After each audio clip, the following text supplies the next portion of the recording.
नमस्कार, आप देख रहे हैं हमारा खास कार्यक्रम हेलो डॉक्टर और मैं हूं आपके साथ विभा उपाध्याय। कोरोना के आंकड़े लगातार कम हो रहे हैं, जो राहत और सुकून देने वाली बात है, लेकिन खतरा अब भी बरकरार है। सही जानकारी और प्रोटोकॉल का पालन इस हालात में हमें और हमारे अपनों को बचा सकता है।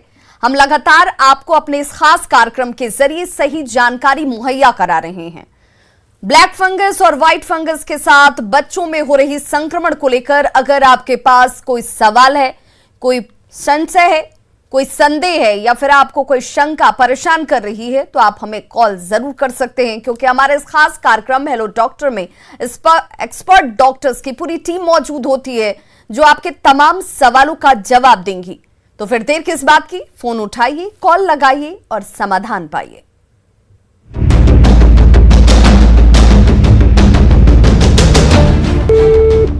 Children's Hospital, what is your emergency?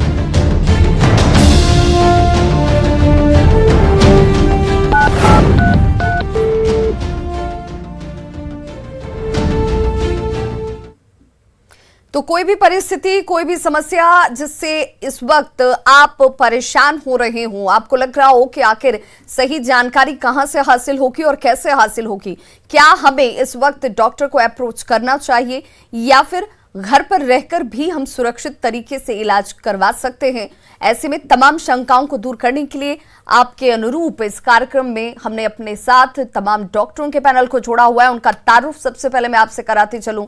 Doctor A के झा, डिप्टी डायरेक्टर हैं IGIC पटना में। सर, आपका बहुत बहुत स्वागत है न्यूज 18 बिहार झारखंड पर। डॉक्टर निष्का सिन्हा, मनोचिकित्सक हैं IGIMS में और हमारे साथ वो भी जुड़ चुकी हैं। बहुत बहुत स्वागत है मैम आपका भी। और डॉक्टर दिवाकर तेजस्वी, फिजिशियन है, आपका भी बहुत बहुत स्वागत है सर हमारे इस खास कार्यक्रम में। सबसे पहले डॉक्टर निष्का सिन्हा, मैं आपके पास ही आना चाहूंगी। जब बात किसी भी तरीके के संक्रमण से बीमार होने वाले लोगों की हो, कार्डियक प्रॉब्लम से जुड़े हुए लोगों की हो या फिर किसी भी तरीके से अगर इंसान बीमार होता है, तो सबसे पहले कहीं पर उसका असर होता है तो उसकी मानसिक स्थिति पर होता है, और ये मानसिक स्थिति ही एक इंसान को बेहतर करने में या फिर संक्रमण से बचाने में या फिर जल्द दुरुस्त होने में, ठीक होने में कारगर भूमिका अदा करती है। ऐसे हालात में जब आपके चारों तरफ निगेटिविटी आपको नजर आती है, आपको ये लगता है कि हर एक लक्षण कोरोना हो जा रहा है और कोरोना के बाद लोगों की जान पर भी बना रही है, लोग कैसे अपने आप को मोटिवेट रखें, कैसे अपने आप को स्ट्रांग रखें, क्या कुछ किया जा सकता है एक मनोचिकित्सक के तौर पर, आपका सुझाव एक आम आदमी के लिए? Thank you Vibha. I think ये बहुत ही सही सवाल है, क्योंकि जैसा कि हम सब जानते हैं कि पैंडेमिक्स ने सबको काफ़ी बुरी तरह हिट किया है, और ये बस फिजिकल इलनेस रिलेटेड तो है ही पैंडेमिक्स जो अभी हम देख रहे हैं, लेकिन पैंडेमिक्स इन माइंड का भी दौर है। जबकि ये काफ़ी इम्पोर्टेंट है जानना, जैसे कि एक स्लोगन है कि लहरों से डर कर नैया पार नहीं होती, मेहनत करने वालों की हार नहीं होती, है ना, या अपने को स्ट्रांग रखने से ऐसा नहीं है कि मुश्किल घड़ी से हम बाहर निकल के नहीं आ सकते हैं।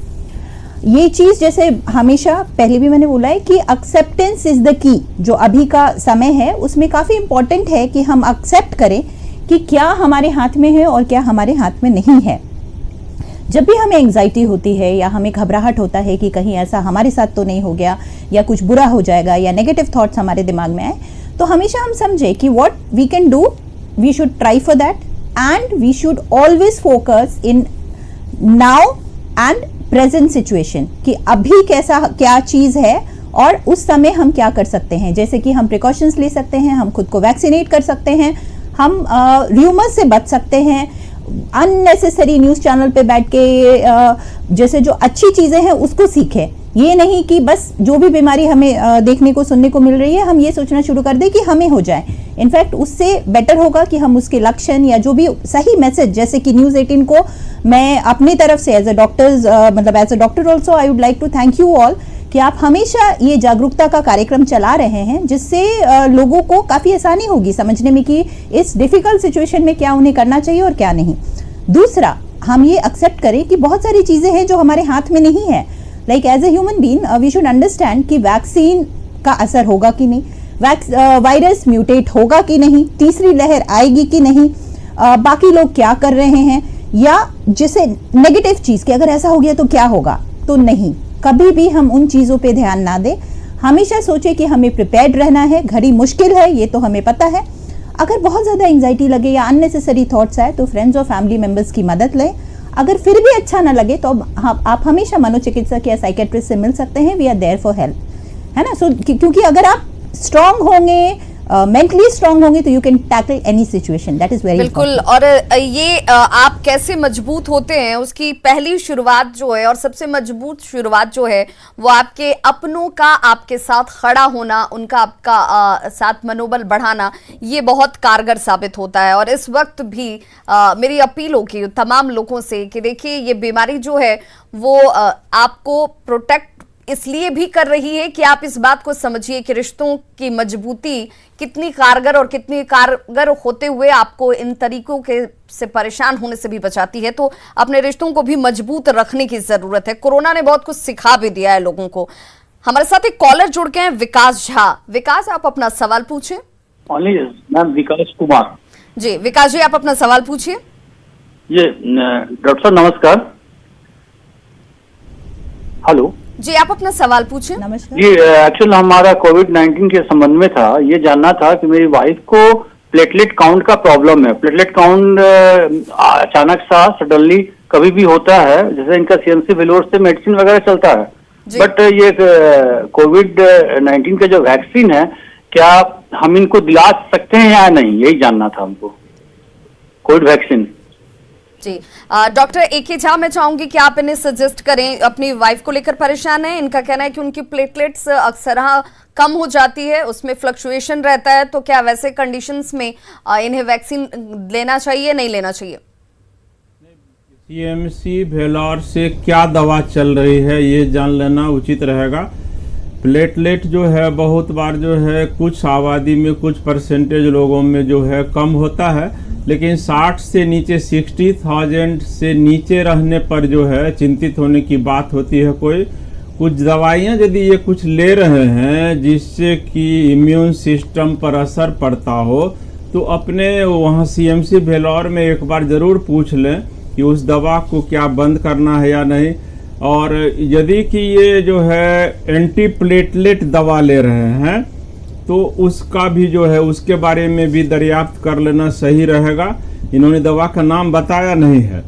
और यदि 60 से ऊपर रह रहा है प्लेटलेट तो ये जो है अपना टीका लगवा सकते हैं। बिल्कुल। तो टीका लगवा लेना ही उसमें बेहतरी होगा। जो जानकारी है वो ये कि आप सबसे पहला तो आपके पास विकल्प ये है कि जहां पर आपकी वाइफ का ट्रीटमेंट चल रहा है आप उन डॉक्टर से संपर्क करें और उनसे सजेशन लें, क्योंकि वो आपके हेल्थ रिपोर्ट से अच्छी तरीके से वाकिफ हैं, तो वो ज्यादा बेहतर तरीके से सजेस्ट कर पाएंगे। बताया नहीं तो हो जाती बात। जी, तो बिल्कुल आप वैक्सीनेट होने से पहले ये जानकारी जरूर ले लें। अगर प्लेटलेट्स को लेकर जैसे डॉक्टर साहब भी बता रहे हैं कि अगर 60 से ऊपर है, 60,000 जो काउंट्स होती है वो अगर है तो आप ले सकते हैं। फिर भी सुझाव अपने डॉक्टर से आप जरूर लें। हमारे साथ एक कॉलर जोड़ गया मुंगेर से, सुनील कुमार। सुनील, आप अपना सवाल पूछें। मैडम, हमको जो है ना पैर हाथ में झुनझुनी होता है। जी, झुनझुनी आता है और हल्का चक्कर टाइप का आता है, तो इस अति में जो है हम वैक्सीन ले सकते हैं? डॉक्टर दिवाकर तेजस्वी।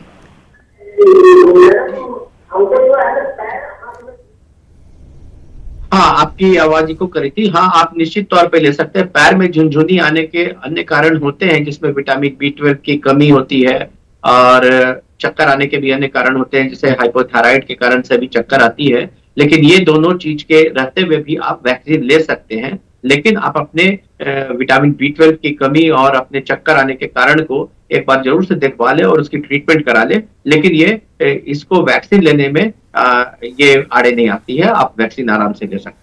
बिल्कुल, तो आप वैक्सीनेट जरूर हो सकते हैं। डॉक्टर तेजस्वी, एक और इस वक्त जो परेशानी का सबब बनी हुई है वो बच्चों को लेकर के लोगों के बीच में है।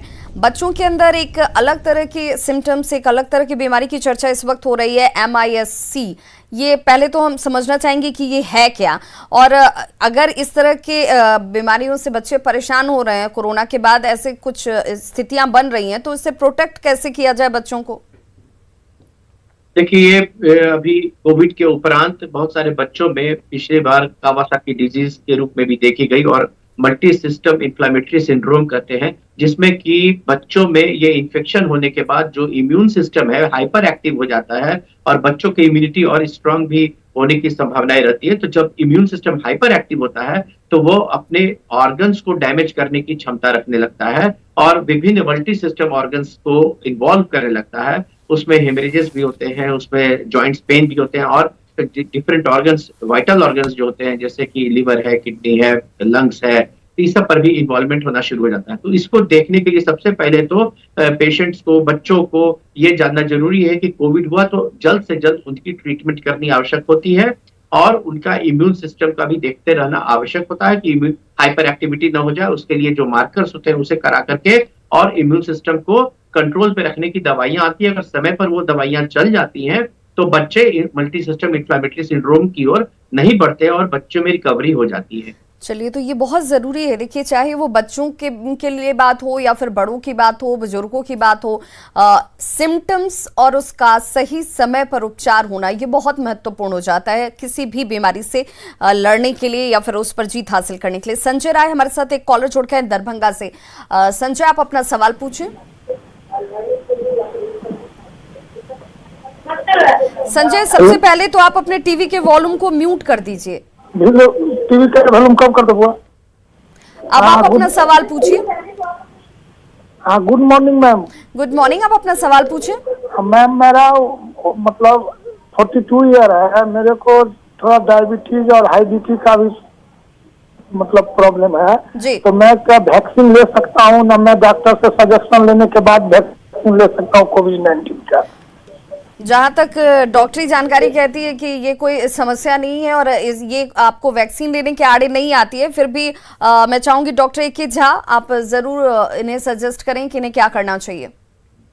हाँ, ये अभी तक नहीं लिए हैं वैक्सीन, मधुमेह, डायबिटीज से पीड़ित हैं, ब्लड प्रेशर से पीड़ित है, उम्र भी 45 वर्ष के ऊपर है, तो इन्होंने तो देर कर दिया है क्योंकि कोरोना संक्रमण, कोविड संक्रमण का करीब करीब 60-70% मामला जो है डायबिटीज के रोगी में देखा गया है। तो डायबिटीज वालों को तो और भी सावधान होकर के पहले ही जो है इसका लगवा लेना चाहिए। डायबिटीज की दवा को जारी रखेंगे, ब्लड प्रेशर की दवा जारी रखेंगे और शीघ्रता जो है ये अपना वैक्सीन लगवा लें। Doctor A K. झा, बहुत बार ऐसा देखा गया है कि जिन लोगों को हाई शुगर या हाई बीपी की समस्या रही है, उस दौरान क्या लोगों को इस चीज को देखकर पहले से जांच कराकर उसको कंट्रोल्ड वे में करने के बाद वैक्सीनेट होना चाहिए या फिर वो जो नॉर्मल दवाइयां हर रोज खा रहे हैं वो दवाइयों का सेवन करें और फिर सीधे जाकर वैक्सीनेट हो जाएं? देखिए, ये जो है कुछ बातें जान लेनी जरूरी है कि भारतवर्ष जो है 2030 में जो है विश्व राजधानी डायबिटीज का बनने जा रहा है। मधुमेह के सबसे ज्यादा रोगी, करीब करीब 1/3 जो आबादी जो है मधुमेह का प्रत्यक्ष या अप्रत्यक्ष रूप से प्रभावित होता है।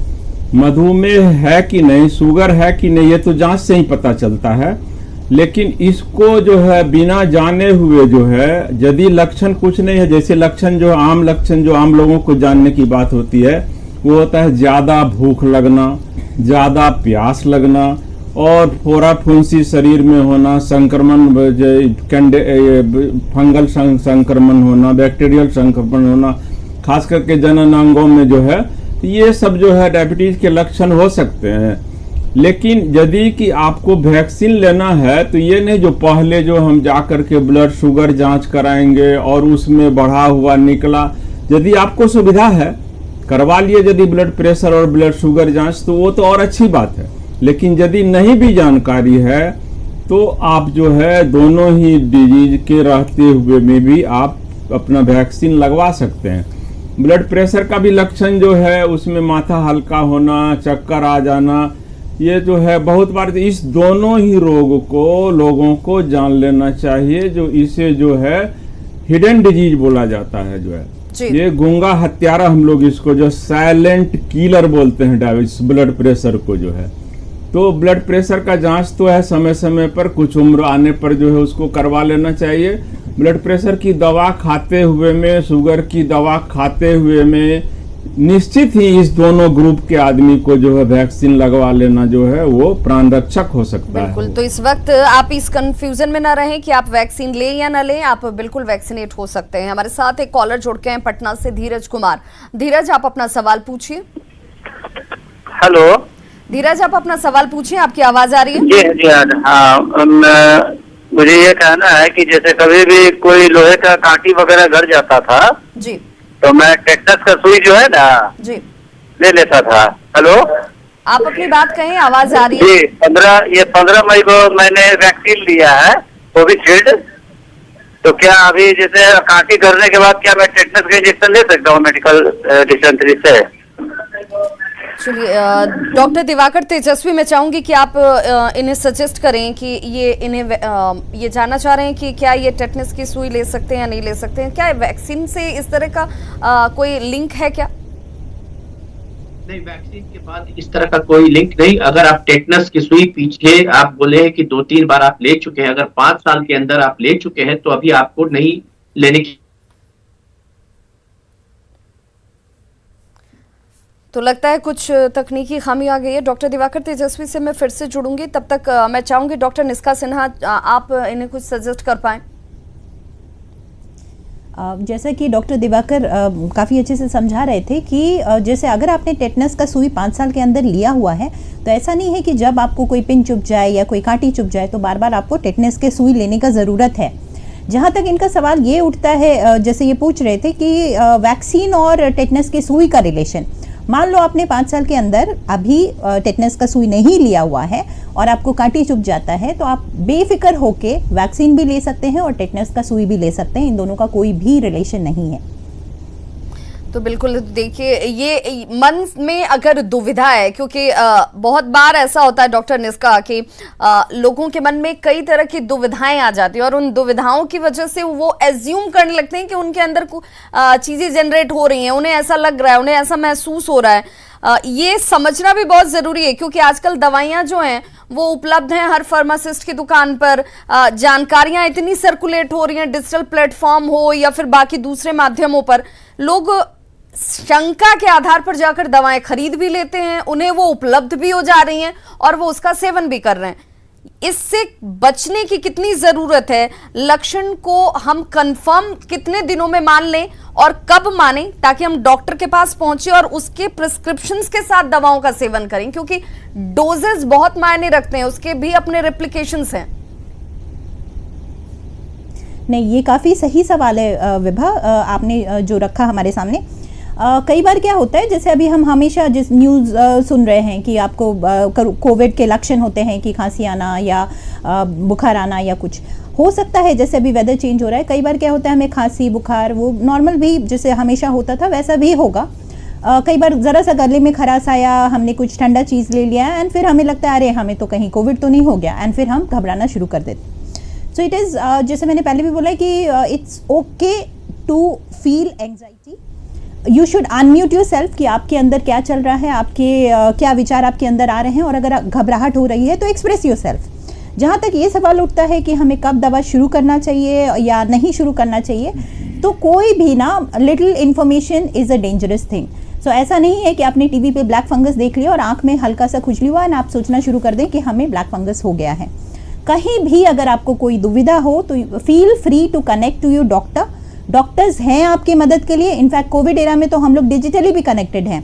देयर आर फोन नंबर्स, कुछ भी आपको परेशानी हो, शंका हो, आप हमसे कनेक्ट हो। कभी भी मैं तो ये सलाह नहीं देना चाहूँगी कि आप खुद से दवाई शुरू करें। कई बार एज ए साइकेट्रिस्ट मैं देखती हूँ कि हम दवाई लिखते हैं कि आपको 2 महीने की दवा दी गई है या 6 महीने की दवा दी गई है, आप लो एंड फिर मिलो। उनको लगता है कि हम 6 महीने के बाद दवा छोड़ सकते हैं, या उनको लगता है कि हम 2 महीने के बाद भी 2 साल 3 साल अपने मर्जी से जब भी कुछ हुआ अपना डॉक्टरी शुरू कर देते हैं। तो दैट इज़ नॉट एडवाइजेबल, क्योंकि हम जितने भी डॉक्टर्स हैं काफ़ी दिनों के एक्सपीरियंस के बाद हम कुछ सलाह देते हैं। सो ऐसा नहीं है कि आपको किसी फार्मासिस्ट ने बोल दिया ये ले लो और खुद से शुरू कर दें। इसका दुष्प्रभाव भी काफ़ी पड़ता है हमारे हेल्थ। बिल्कुल, और इस वक्त जो ब्लैक फंगस के केसेस हैं उसके पीछे एक बहुत बड़ी रीज़न जो है वो ये भी नज़र आती है कि लोगों ने दवाओं का अतिरिक्त सेवन कर लिया, हाइजीन का ख्याल तो नहीं रखते हैं, और कितनी डोजेस और कब और क्या सिम्टम्स जनरेट होने पर लेनी थी, लोगों ने उन तमाम प्रोटोकॉल को कह दीजिए एक तरीके से दरकिनार कर दिया, और इसलिए भी ब्लैक फंगस के केसेस सामने आते हुए। हमारे साथ एक कॉलर जुड़ गए हैं इस वक्त पटना से, राजेश। राजेश, आप अपना सवाल पूछिए, क्या जानना चाहते हैं? मैम, हमारा सवाल डॉक्टर निष्ठा से है। एक 5 इयर्स का बच्चा है जिसको 5-6 महीने से मोबाइल फोन और गैजेट्स की काफी लत लग गई है। तो वो उसे जब भी उससे मोबाइल फोन लेता हूँ तो वो काफी इरिटेट होता है और थोड़ा वायलेंट हो जाता है। तो मैं डॉक्टर निष्ठा से जानना चाहूँगा कि इस 5 इयर्स के बच्चे के लिए क्या प्रोसीजर हो सकता है। डॉक्टर निष्ठा सिन्हा, ये काफ़ी सही सवाल है। अभी का जो फेज़ हम एक्सपीरियंस कर रहे हैं ये बस उस 5 साल के बच्चे के लिए नहीं, इनफैक्ट हम बड़ों के लिए या फिर यंगस्टर्स के लिए भी है। हम इसे कहते हैं, जैसे हम जितने साइकेट्रिस्ट हैं, हमारे लिए एक ये डिसऑर्डर का फॉर्म है जिसे हम कहते हैं स्क्रीन एडिक्शन। सो हम लोगों ने सारे एज के हिसाब से ना एक टाइम होता है कि आप कितने टाइम के लिए किसी इंसान को दे सकते हैं। मान लो 5 साल का बच्चा तो इरिटेट होगा, उसको वो लत पड़ चुकी है, वो उसको एक इंटरनेट एडिक्शन या जो आप स्क्रीन एडिक्शन जो हम बोलते हैं। शुरू में आप कम करो, ऐसा नहीं है कि अचानक से आप बिल्कुल मोबाइल छीन के उसको हम लोग बिहेवियर थेरेपी बोलते हैं। इसका इलाज मतलब प्रॉपर इनफैक्ट इलाज करने की ज़रूरत होती है अगर ये काफ़ी बढ़ गया है तो। इनिशियल फेज है तो ये इम्पॉर्टेंट है कि हम एक फिक्स्ड टाइम से धीरे धीरे उसको कम करना शुरू करें। जैसे नशे की लत होती है ना, वैसा ये आजकल इंटरनेट, आज के एरा का इंटरनेट एडिक्शन काफ़ी बढ़ गया। इनफैक्ट कोविड टाइम में तो बहुत ही ज़्यादा परेशानी झेलनी पड़ी है लोगों को। दूसरी बात कि एज अ पेरेंट ये काफ़ी इंपॉर्टेंट है कि मिररिंग, बच्चे मिरर करते हैं कि एज अ गार्जियन आप क्या कर रहे हो। सो ये भी इंपॉर्टेंट है। जो कई बार होता है मदर फ़ोन पे, फादर टीवी पे, हमारा उसका बड़ा भाई टीवी पे, फिर उस बच्चे के पास कोई ऑप्शन नहीं होता, वो भी मोबाइल या टीवी करेगा। तो मिररिंग इज़ वेरी इंपॉर्टेंट। सबसे इंपॉर्टेंट है कि हम उसे उसके साथ जाके थोड़ा गार्डनिंग कर लिया, उसके साथ थोड़ा एक्सरसाइज कर लिया, उसको थोड़ा कुकिंग के काम में फंसाया, ठीक है बेटा ये ले आओ। या दूसरा कि मोबाइल जो वो अभी यूज़ कर रहा है उसको धीरे धीरे करके कम करना शुरू करें, और उसको ये बोले कि अगर तुम नहीं करोगे, या बेटा उसको प्यार से समझाए।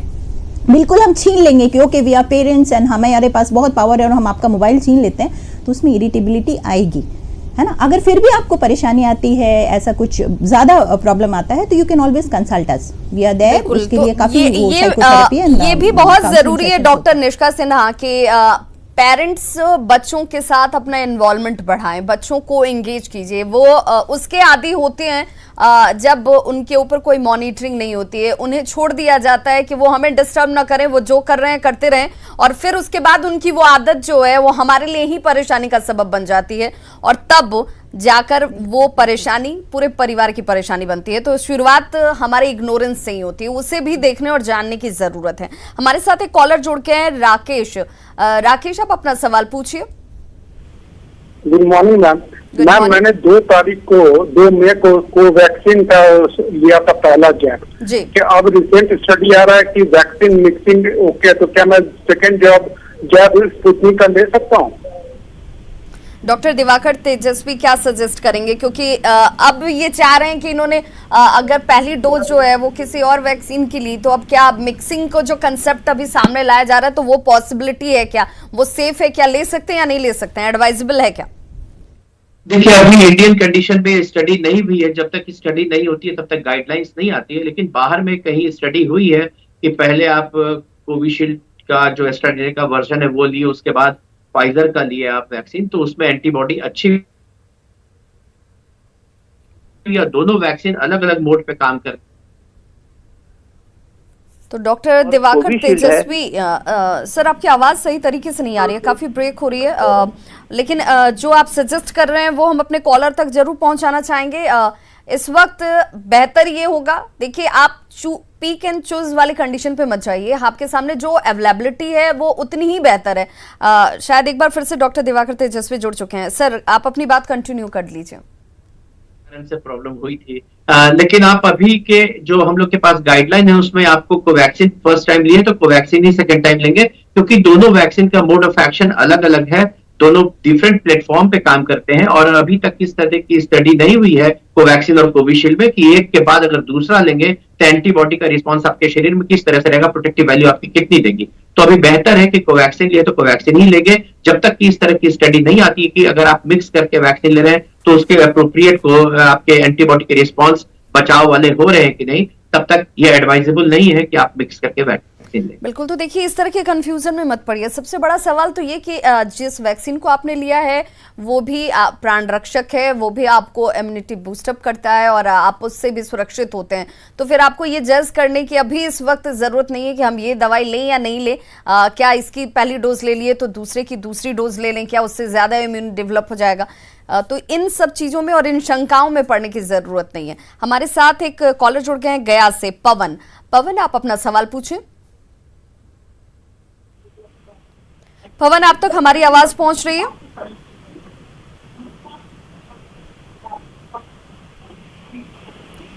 पवन, आप मुझे सुन पा रहे हैं?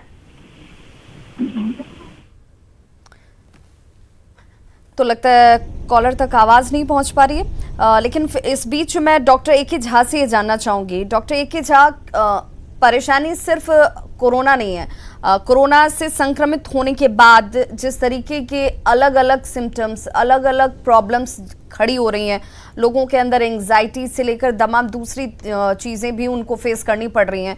तो पोस्ट कोविड क्या इसको लेकर के किसी तरह की अलग से इंतजाम, ट्रीटमेंट को लेकर या गाइडलाइंस को लेकर के अगर लोगों के अंदर पोस्ट कोविड कोई सिम्टम्स खड़ी हो रही है, कोई परेशानी खड़ी हो रही है, तो वो किसे अप्रोच करें, कहाँ अप्रोच करें और कब अप्रोच करें, एक आम आदमी कैसे समझे? पोस्ट कोविड संक्रमण से जो लोग उबर चुके हैं, जिन्हें कोविड माइल्ड भी हुआ है, या इस तरह का जो जैसा अभी महामारी का जो इस चल रहा है दौर जो है, तो इसमें जो है पोस्ट कोविड लक्षण जो है वो आते हैं। पोस्ट कोविड लक्षण में रेस्पिरेटरी सिम्टम्स आता है और उसके अलावा जो है कार्डियोवास्कुलर सिम्टम्स आता है, धड़कन होने लगा, खांसी रह रहा है बहुत दिनों से, या जो है बिना किसी जो है ठोस आधार के जो है सांस की दिक्कत होने लग गई।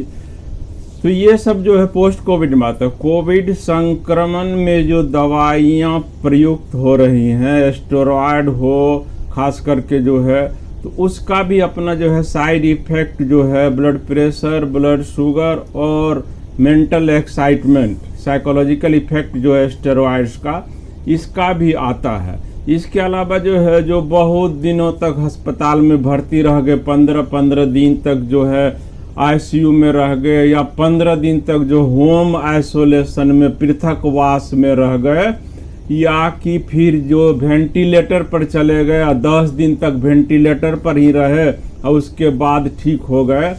और उसके बाद तो दूसरी महामारी भी जो जैसा अभी चर्चा हुआ है फंगल इन्फेक्शन का, जो mucormycosis, black fungus, white fungus, yellow fungus का, इसको भी जो है बहुत सारे राज्य में जो है महामारी डिक्लेयर किया गया है। अभी तक जो है करीब 10,000 केसेस आ गए हैं। ये भी कोविड संक्रमण का पोस्ट कोविड का ही जो है एक प्रकार है। तो सारे चिकित्सा महाविद्यालयों में और संस्थान में जैसे IGIMS या एम्स या रिम्स रांची हुआ, इस सब जगह में जो है पोस्ट कोविड OPD शुरू हो गया है। बिल्कुल, तो लोगों को उसे पोस्ट कोविड अगर कोई कॉम्प्लिकेशंस हो रही है, कोई परेशानी हो रही है, तो उसे भी नजरअंदाज नहीं करना है। आपको ये समझना है कि ये चीजें हो सकती हैं। आप डॉक्टर के पास जितनी जल्दी पहुंचते हैं, अपने लक्षण को जल्दी बताते हैं, तो आप उस जगह पर ही उस पर नियंत्रण भी पा लेते हैं। हमारे साथ एक कॉलर जुड़ गए हैं पटना से। मैं चाहूंगी कि वो अपना सवाल पूछे। हमारे साथ एक कॉलर जुड़े हैं इस वक्त। मैं चाहूंगी अगर आप तक हमारी आवाज पहुंच रही है शैलेश, तो आप अपना सवाल पूछें। हाँ, हम माधुरी कुमारी। हमें एलर्जी का शिकायत 10 साल से है जी, और अभी हम 6 महीनों से खांसी से परेशान थे और इलाज भी करवाया, आयुर्वेदिक करवाया और अंग्रेजी करवाया, सब तरह का दवा करवाया, लेकिन नहीं ठीक हुआ। और अस्थमा जैसा लक्षण डॉक्टर लोग बता रहा है, ब्रेथलेस। तो हमें ये वैक्सीन लेना चाहिए इस पोजीशन में या नहीं लेना चाहिए मैम? डॉक्टर दिवाकर तेजस्वी क्या सजेस्ट करेंगे इन्हें आप? जी देखिए, आपको क्रोनिक एलर्जिक ब्रोंकाइटिस टाइप की चीज है, एस्थमेटिक लगता है कि है, लेकिन उससे वैक्सीन लेने में कोई हर्ज नहीं है। वैक्सीन ले ही लेना चाहिए आपको, क्योंकि जो सामान्य एलर्जी है उससे वैक्सीन में कोई परेशानियां नहीं आती हैं। और ऐसा देखा गया अभी तक के जितनी डेटा आए हैं उसमें जो लोग भी एस्थमेटिक है या क्रोनिक ऑब्स्ट्रक्टिव पल्मोनरी डिजीज के लोग हैं, वो लोग प्रायोरिटी वाइज उनको वैक्सीनेशन की आवश्यकता हो रही है और कोई एडवर्स रिएक्शन उससे नहीं होता है। तो इसलिए आप निश्चित रूप से अपना वैक्सीन आराम से ले सकती हैं, कहीं कोई उससे परेशानी नहीं होगी आपको। तो बिल्कुल आपको घबराने की जरूरत नहीं है। ट्रीटमेंट आपकी एलर्जी की अगर चल रही है तो उसे आप उन दवाइयों का आप सेवन भी करते रहें और वैक्सीनेट भी ज़रूर हों। डॉक्टर दिवाकर तेजस्वी, चूंकि जब भी हम बात करते हैं वैक्सीनेशन को लेकर के तो लोगों के मन में ये बात ज़्यादा पुरजोर तरीके से घर की हुई है कि भाई ऐसा तो नहीं है क्योंकि इन गांव में इन्हें वैक्सीन लगने के बाद इनकी डेथ हो गई, पता चला इन्हें वैक्सीन लगी तो इनकी तबीयत बहुत ज़्यादा ख़राब हो गई, कई लोग जो हैं वो कमज़ोरी के शिकार हो गए, तो ये सब वैक्सीन लेने की वजह से हो गया। ये पहली चीज तो कि वैक्सीन को लेकर के आप क्लियर कर दीजिए कि वैक्सीन के लेने से इन चीजों का कोई ताल्लुक नहीं है, और अगर कुछ वक्त के लिए कमजोरी या फिर बुखार जैसी चीजें आती हैं तो वो या तो हो सकता है कि आप उस दौरान पॉजिटिव हो गए हों, या फिर अगर एक दो दिनों की स्थिति है तो ये अमूमन हुआ करता है जो वैक्सीन लेने के बाद स्थितियां बनती हैं। आप क्या सजेस्ट करेंगे? ये बहुत महत्वपूर्ण बात आपने विभा जी पूछी है, और ये वैक्सीन के 3 मिथ्या को दूर करना बहुत आवश्यक है। जो भी व्यक्ति वैक्सीन लेने के 1 हफ्ते 10 दिन के बाद संक्रमित हुए हैं, उनके जो संक्रमण होने के कारण बनते हैं वो 2-3 कारण हैं। सबसे पहला ये है कि अभी तक जो वैक्सीनेशन सेंटर्स थे वो क्लोज्ड एरिया में थे, अस्पतालों में थे, सेंट्रल एसी वाले जगहों पर थे जहां की भीड़ थी। तो वैसी स्थिति में जो सेंटर पर अगर अप्रोप्रिएट डिस्टेंस नहीं हो, वेंटिलेटर नहीं हो, वेंटिलेशन प्रॉपर नहीं हो और वेटिंग टाइम बहुत ज्यादा हो, तो वहां पर संक्रमण होने की संभावनाएं होती हैं। ऐसा भी हो सकता है कि वैक्सीनेशन सेंटर पर संक्रमण हुआ हो। अब तो खैर डिफरेंट स्कूल्स में हो रहे हैं, फैल वाले इलाके में, वेंटिलेटेड एरिया में है, 6 फीट की दूरी है, वेटिंग टाइम कम, तो इसलिए कम संभावना है। दूसरी चीज होती है क्या कि बहुत बार ऐसा देखा गया घर के अंदर एक बच्चा आया, बेंगलोर से आया, पेरेंट्स लोग हैं घर में, वो हल्की सी उसको खांसी छींक आई तो पेरेंट्स हड़बड़ा गए और फिर तुरंत जाकर के वैक्सीनेशन को लेके हम लोग तुरंत क्योर कर लें, अपने आप को वैक्सीन ले लें। लेकिन उस स्थिति में क्या हुआ कि जब वो लोग बाहर से कोई आए जिन्होंने इन लोगों को लक्षण नहीं रहा, बच्चे के द्वारा एसिम्प्टोमेटिक आपको इन्फेक्शन हो सकती है, क्योंकि आज इन्फेक्शन हुआ तो आज ही आपको सिम्टम्स नहीं आते हैं, 3-4 दिन के बाद, 5 दिन के बाद सिम्टम्स आ सकते हैं। तो वैसे में एसिम्प्टोमेटिक जब आपको करके जाकर वैक्सीन लेने चले गए तो वैसी स्थिति में आपको फिर इन्फेक्शन की संभावनाएं होती हैं। तीसरी चीज होती है कि जब आप वैक्सीनेट, आपको इन्फेक्शन है, बहुत बार यह सोचा जाता है कि वैक्सीनेशन लेने के बाद, इन्फेक्शन होने के बाद अगर वैक्सीन ले लिए तो क्या होगा।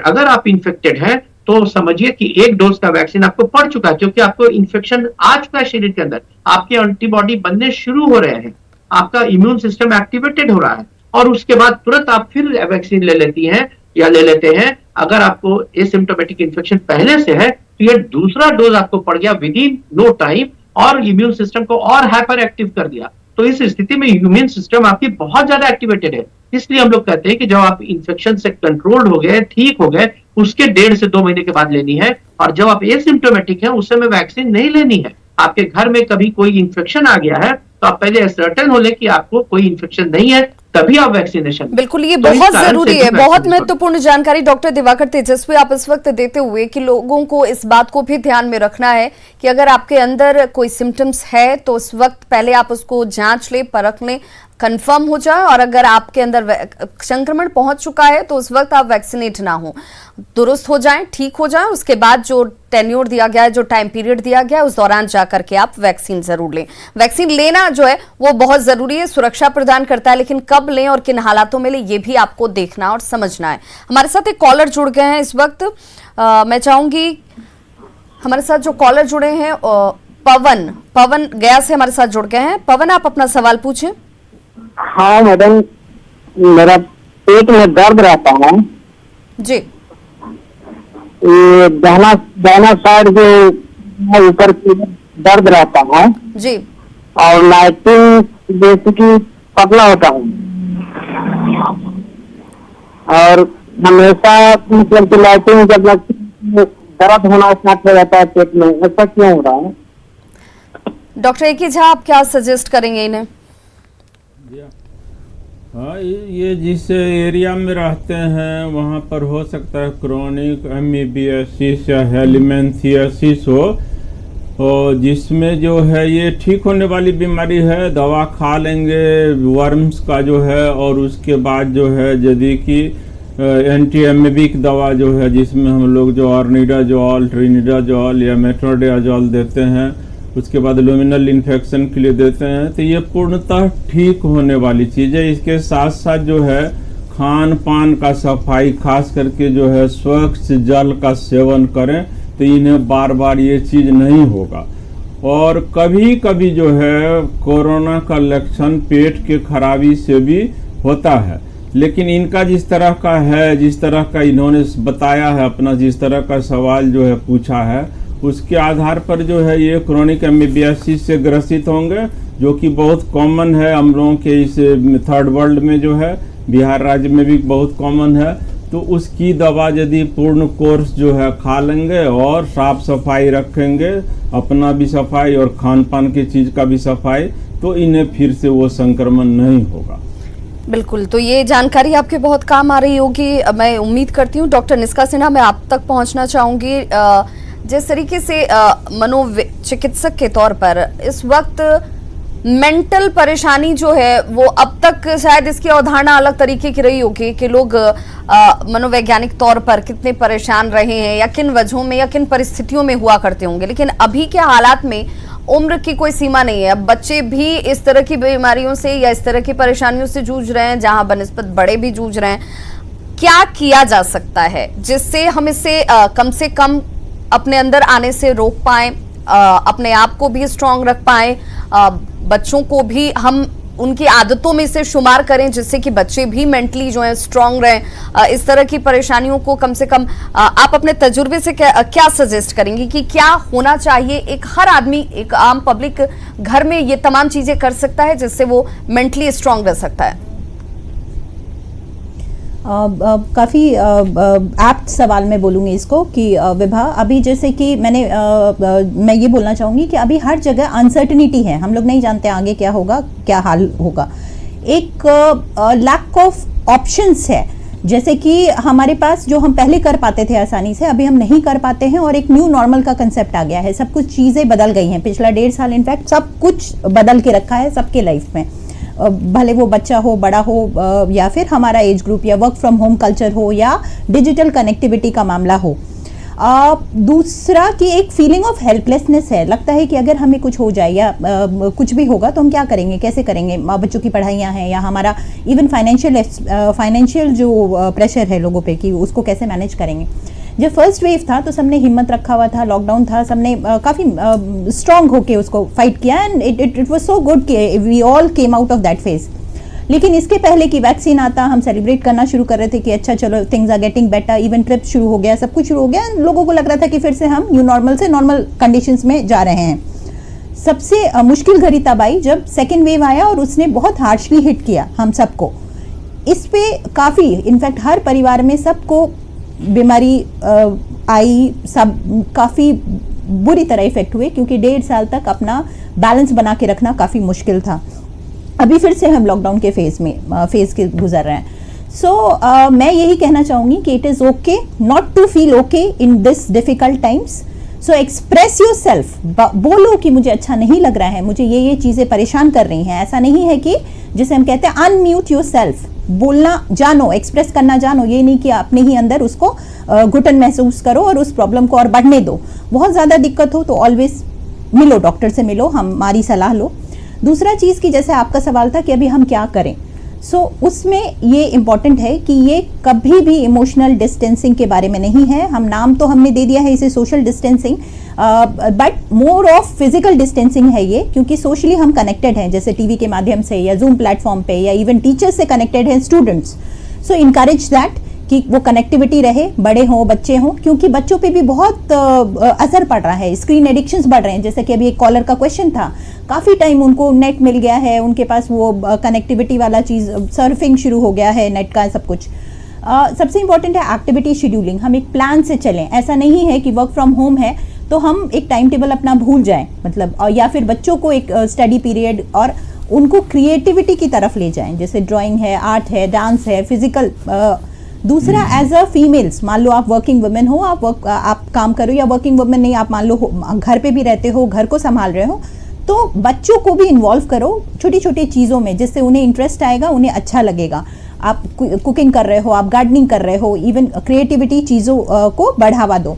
तीसरा चीज़ कि एक नेट वाला चीज़ तो मैं हमेशा बोलूँगी कि एक लिमिटेड टाइम का एक्सेस हो उनके लिए, और स्लीप और एपेटाइट भी इंपॉर्टेंट है। ऐसा नहीं कि हम टीवी चैनल खोल लिए और हम खाए जा रहे हैं, या हेल्दी चीज़ नहीं खा रहे हैं, या एक्सरसाइज नहीं कर रहे हैं। थोड़ा सा योगा, मेडिटेशन, रिलीजियस चीज़ों का भी असर पड़ता है, और रिलैक्सेशन टेक्निक्स होते हैं, जैसे कि बिल्कुल, ये भी मैं आपसे जानना चाहूंगी डॉक्टर निष्का सिन्हा। कॉलर का सवाल लेने के बाद मैं ये भी जानना चाहूंगी कि कैसे क्या ये भी एक तरीके का एडिक्शन है कि बच्चे आजकल खाते भी हैं, वो टीवी चलनी चाहिए, वो जो खाने को 10 मिनट 15 मिनट में खत्म किया जा सकता है उसे घंटे भी लगाए जा रहे हैं बच्चों की तरफ से, तो क्या ये भी एक एडिक्शन है और इस पर भी रोक की जरूरत है? इस सवाल का जवाब लूंगी, उससे पहले हमारे साथ एक कॉलर जुड़ के हैं, बुद्धिनाथ झा।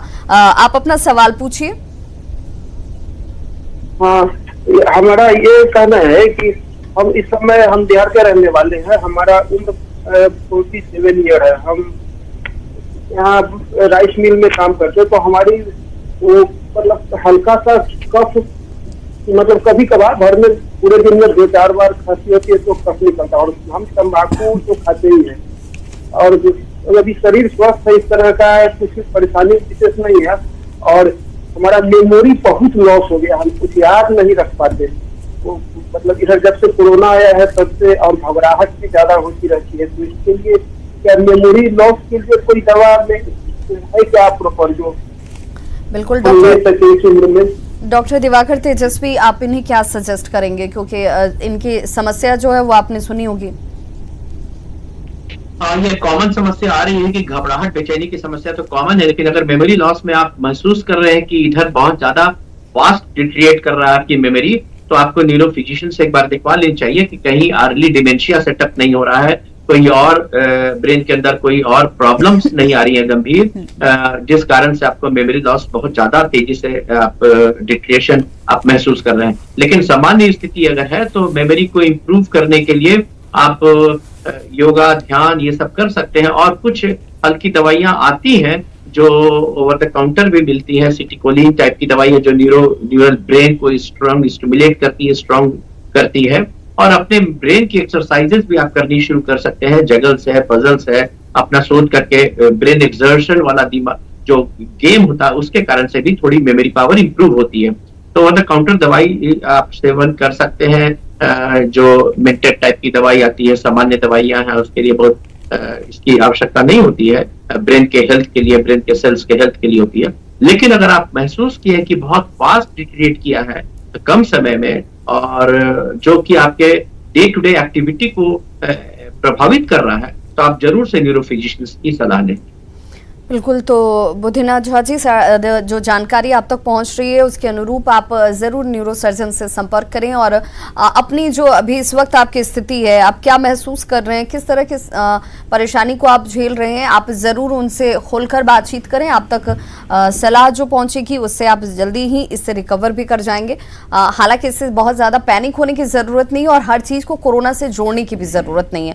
इस वक्त के हालात में तो कम से कम ये ज़रूर मानसिक तौर पर अपने आपको मजबूत रखना बहुत जरूरी है, जिसका जिक्र डॉक्टर निष्का सिन्हा भी लगातार कर रही हैं। डॉक्टर एक ही जहाँ मैं आपसे जानना चाहूंगी, बच्चों को जब हम ये कहते हैं कि भाई आप घर के अंदर रहिए, बाहर जाने पर खतरा है, बड़े घर से बाहर निकल रहे हैं, मजबूरी हो या फिर जरूरी हो, घर से वो निकल रहे हैं, लोगों के साथ इंटरेक्ट करते हैं, बाहर मिलते जुलते हैं, उसका एक सेटबैक कह लीजिए, ड्रॉबैक कह लीजिए ये कि इसी बातचीत या मिलने मिलाने के दौर में संक्रमण भी आपके अंदर आ सकता है, उससे दूरी की जरूरत है। लेकिन एक बच्चा जो घर में चार दीवारी के अंदर 24 घंटे और तकरीबन 1.5 साल से ज्यादा का वक्त हो गया जब बंद रहता है, तो उसके लिए उसे कैसे रिलीव किया जाए, उसे कैसे एंटरटेन किया जाए। गैजेट चूंकि अब बहुत इजीली है अवेलेबल, और बच्चे उससे इंटरेक्शन भी अपने आप को बहुत ज्यादा इजीली कर पाते हैं। इस वक्त बच्चों के लिहाज से क्या होना चाहिए, क्या बेहतर होगा? देखिए, ये जो है ये सवाल जो है ये तो बहुत सोशल सवाल है।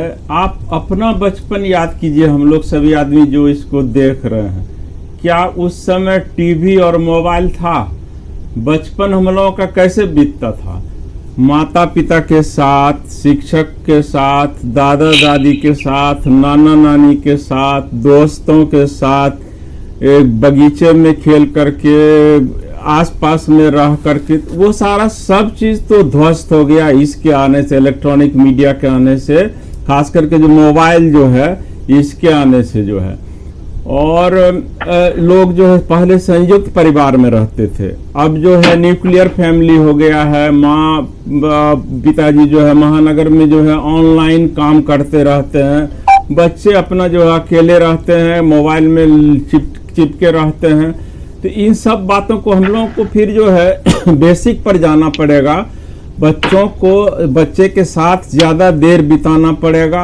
बच्चों को जो है इस तरह से शिक्षा देना पड़ेगा। जो माता पिता दादा दादी यदि हैं संयुक्त परिवार में, तो उन लोग जो है उसमें उन लोग अपना समय जो है ज़्यादा उसके साथ बिताएं, तो इससे जो है कमी आ सकती है। बिल्कुल। तो ये देखिए, एक बार फिर से अपनी मिट्टी से जुड़ने की जरूरत है। ये बहुत बिल्कुल सही आपने कहा कि बहुत सोशल सा सवाल है, लेकिन इस सोशल में ही आपको बहुत कुछ सीखने को मिलता है। हम जिन चीजों को भूलते जा रहे हैं या जिनको हमने मॉडर्नाइजेशन का नाम देते हुए छोड़ दिया, आज वही चीजें जो हैं वो आपको प्रोटेक्ट करेंगी और आपको वही वापस लौटने की जरूरत है, ताकि आप इस तरह के पेंडेमिक सिचुएशन में न दोबारा से फंसें। अगर हमने इस कोरोना से सीख ये तमाम चीजें ली, तो शायद हम इस तरह के कोरोना या फिर इससे आने वाले दूसरे संक्रमण से पहले से बच सकते हैं। बहुत महत्वपूर्ण जानकारी डॉक्टर ए.के. झा आप दे रहे थे। हमारे साथ एक कॉलर जुड़ के हैं, संजीव। संजीव, आप अपना सवाल पूछिए। संजीव, आप अपना सवाल पूछें। हाँ मैडम, मेरा सवाल ये है कि लॉकडाउन की वजह से बहुत सारे बच्चे डिप्रेशन में जा रहे हैं मैडम, तो उनके लिए क्या करना चाहिए? मैं रायपुर छत्तीसगढ़ से बोल रहा हूँ।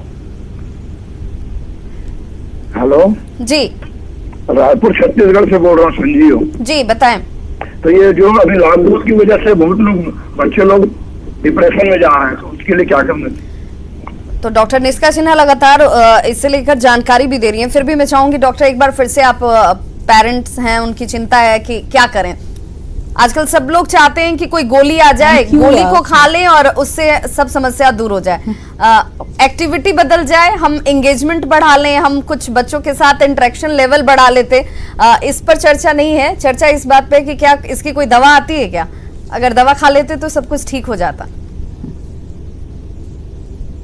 नहीं, थैंक यू संजीव, ये सही सवाल है। एंड जैसा विभा भी बता रही हैं एंड डॉक्टर झा सर ने भी शेयर किया हम सबके साथ, घर ही मुश्किल है। एंड जैसे कि हम जैसे हम बड़े, हम आराम से कनेक्ट हो जाते हैं, हमारे पास बहुत सारा ऑप्शन होता है कि चलो बाहर जा सकते हैं या वर्क फ्रॉम होम, या हम लोग बिजी हैं अपना घर को संभालना है, फाइनेंशियल चीज़, सब चीज़। बट सबसे ज़्यादा असर पड़ा है बच्चों पे, जैसे बच्चे और बूढ़े खासकर।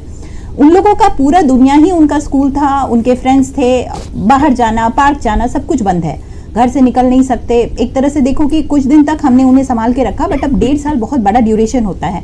इवन ऑनलाइन मोड इंडिया के लिए वो बच्चे प्रिपेयर्ड नहीं थे। ऑनलाइन मोड, कई बार वो कनेक्ट होते क्लास से, कनेक्शन छूट जाता है, कई बार उन्हें असाइनमेंट मिलता है, उन्हें पता नहीं है, स्कूल ड्रेस पहन के जो प्रॉपर जो शेड्यूल होता था, जो पंक्चुअल होना होता था, वो सारा चीज़ गायब है अभी के सीन में।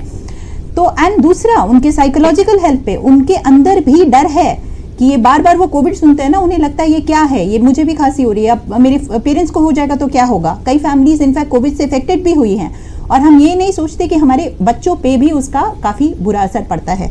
तो ये काफ़ी इंपॉर्टेंट है कि उन लोगों के लिए एक एक्टिविटी शेड्यूलिंग करें, एक प्रॉपर टाइम, कब उठना है, कब क्लास करना है, कब होमवर्क करना है, एक प्रॉपर टाइम होना चाहिए। एज अ पेरेंट्स हम सुपरवाइज करें, ये नहीं कि उनका लैपटॉप कनेक्ट करके एंड फिर हम गायब हो जाएं। उनके साथ थोड़ा समय दें कि वो कर क्या रहे हैं लैपटॉप पे। कई बार वो क्लास ऑन है, साथ में मोबाइल पे उनका सर्फिंग चल रहा है, उनका ग्रुप बन गया है। So it is very important कि हम उन्हें स्क्रीन एडिक्शन से बचाएं, क्योंकि अगर इस घड़ी में उन्हें वो एडिक्शन हो जाए तो आगे जाके काफ़ी मुश्किल आएगा। दूसरा, वो कौन सा साइट एक्सेस है उनके पास, क्रिएटिविटी बढ़ाएं, उनको उनके फ्रेंड्स से जूम ऐप या जैसे भी है उनका मीटिंग कराएं उनके फ्रेंड्स के साथ, उनके टीचर्स के साथ, सिंगिंग, डांसिंग, इवन आपका जो घर का काम है उसमें उनको इंगेज करें। और घर में एक्सरसाइज हुआ या फिर अपने साथ जैसे एक बहुत इंपॉर्टेंट कंसेप्ट है जब हम लॉकडाउन फेज का बात करते हैं, हम कहते हैं me time and we time. So doctor Diwakar उन्हें भी समय दे उनके लिए। बिल्कुल, और ये बहुत important है कि उनको महत्वपूर्ण है, express बहुत करने दें। महत्वपूर्ण है कि बच्चों को भी उनका स्पेस दिया जाए, बच्चों को उनके एंगेजमेंट को बढ़ाया जाए, उनके साथ वक्त बिताया जाए। और वो तब जब बच्चे आपके साथ घर में कैद हैं, उन्हें पता है कि वो उनका जो पूरा डेवलपमेंट है वो बाहर जाकर होता है, बच्चों के साथ, उनके अपने एज ग्रुप के साथ खेल कर कूद कर, लेकिन अब वो सब कुछ बंद है, वो भी एक सीमित दायरे में है। तो पेरेंट्स की ज्यादा रिस्पॉन्सिबिलिटी बढ़ जाती है अपने बच्चों को वक्त देने को लेकर। बहुत बहुत शुक्रिया doctor A K. Jha, doctor Nishka Sinha और डॉक्टर दिवाकर तेजस्वी हमारे साथ इस महत्वपूर्ण चर्चा में जुड़ने के लिए, अपने महत्वपूर्ण वक्त को निकालकर लोगों तक जरूरी जानकारी पहुंचाने के लिए। आपको ये तमाम जानकारियां और सलाह बहुत काम आएंगी, हम ये उम्मीद करते हैं। लेकिन एक बार फिर से जिस मास्क का जिक्र किया जाता है, जिस कवच का जिक्र किया जाता है, वो है मास्क। और इस मास्क का इस्तेमाल बेहद जरूरी है। देखिए, इस मास्क को हम भी पहनते हैं और इसीलिए आप तक इस जानकारी को हम पहुंचा भी रहे हैं। देश में कोरोना केसेस काफी बढ़े हैं, ऐसे में मास्क सबसे बड़ा हथियार है जिसे आप हमारे चेहरे पर भी देख रहे हैं। हम आपसे बार बार ये अपील करते हैं कि आप मास्क पहनिए। इसे लेकर न्यूज 18 ने एक मुहिम भी शुरू की है, मास्क पहनो इंडिया। आप खुद से ये प्रण लीजिए कि जब तक ये महामारी है आप मास्क नहीं उतारेंगे। मास्क ठीक से पहनिए, मास्क है मजाक नहीं।